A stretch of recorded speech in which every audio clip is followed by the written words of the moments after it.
I took my business from zero to making over $500,000 in sales under 2 years as a total beginner. And without what I will share in this video, it would never have happened. So here's the thing. Many people launch ideas, products, or services only to find out too late that there is no demand. But what if I tell you that your idea is not the problem, but something else? After winning a place in Fit for Start, a grant-based startup accelerator, I had the opportunity to be coached by serial entrepreneurs and high-level executives from big companies such as Amazon. I learned many things along the way, but one lesson stood out above all others. 90% of ideas fail, but it's not always because of poor execution. It's often because they build something no one actually needs. But the question is, how do you know and how do you avoid it? Customer discovery is all about understanding and validating whether there is a need for what you are building before you go all in. Think of it of having a map before you start a journey, and without it, you're guessing at every turn, hoping you are on the right track. It sounds simple, but it's one of the most commonly skipped steps. People get excited, are convinced they have the next big thing,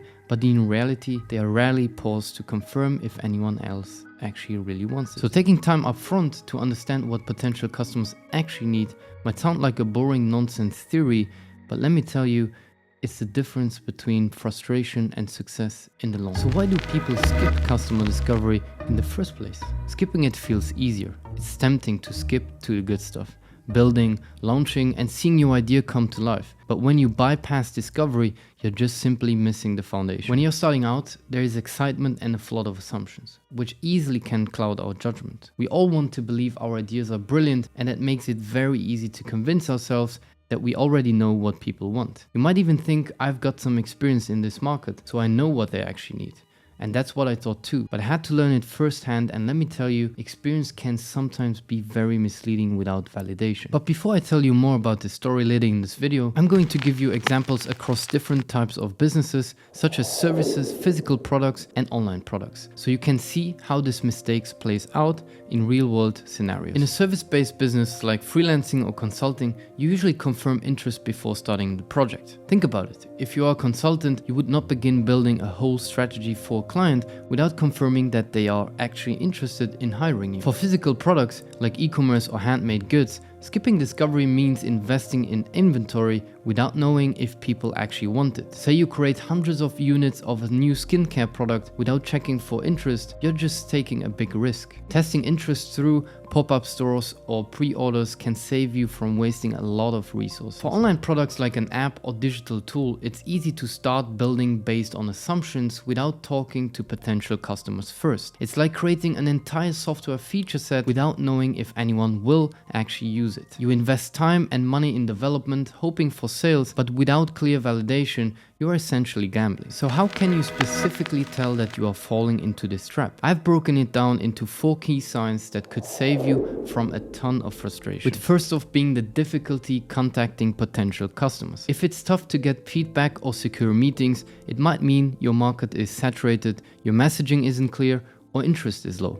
On the other hand, strong interest and easy access to customers can signal real demand. Secondly, constantly adding features, and especially if you are saying all the time, just one more feature and it will sell, that's a big red flag. You're likely trying to patch gaps in demand rather than building on validated needs. The third sign could be running ads with minimal response. If your ads aren't converting, it could mean your product or pitch just simply doesn't resonate with what people actually want. Another sign is frequent and aimless changes. Constantly shifting direction without feedback is also a sign that you are guessing instead of validating. Often we get caught up in the details because we are so deep in the tunnel of our idea, but sometimes it's really as simple as stepping back and returning back to basics. Talk to as many potential customers as possible and aim for early signals of commitment or intent to buy. Now you might wonder, how do I approach potential customers without sounding like a boring researcher? And I will cover that later in this video, but first let me share how skipping this crucial step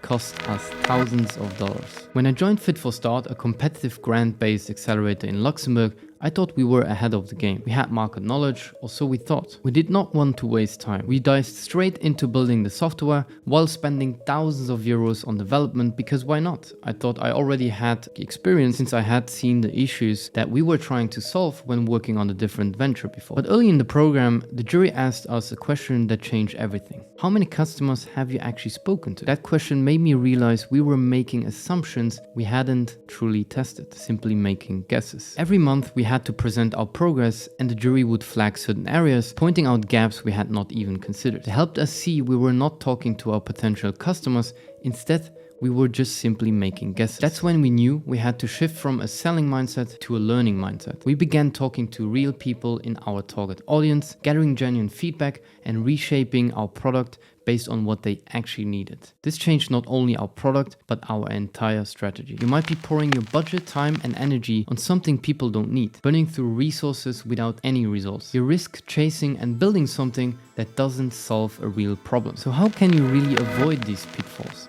To illustrate, I will use some examples of companies such as Netflix and Spotify. When you're starting out, your main goal shouldn't be to sell, it should be to discover. Think of customer discovery as giving potential customers a magic wand to shape the perfect solution to their problems, to which you get the opportunity to create for them if you do it right. So instead of asking questions like, would you buy this? Do what companies like Netflix and Spotify did. Customer discovery isn't one size fits it all, but the 4 core steps I will show you next remain very similar. Identify your assumptions. Start by pinpointing what you think people need, which is ultimately what you will explore. Netflix, for instance, began with DVD rentals by mail, but it was not only after testing customer responses and noticing shifts in viewing habits that they expanded into streaming. They adapted based on what they learned, rather than assuming customers would follow along. Craft validation questions. Go beyond would you buy this and ask questions that reveal deeper insights. Spotify did this, exploring user frustrations with music ownership, piracy and availability. Instead of asking people if they wanted streaming, they looked into listening habits and pain points. Use open-ended questions like what's your biggest challenge with the problem that you actually want to explore. Engage directly. Connect with your audience to spark real interest and talk to as many potential customers as possible. Dropbox validated its concept with a simple demo video,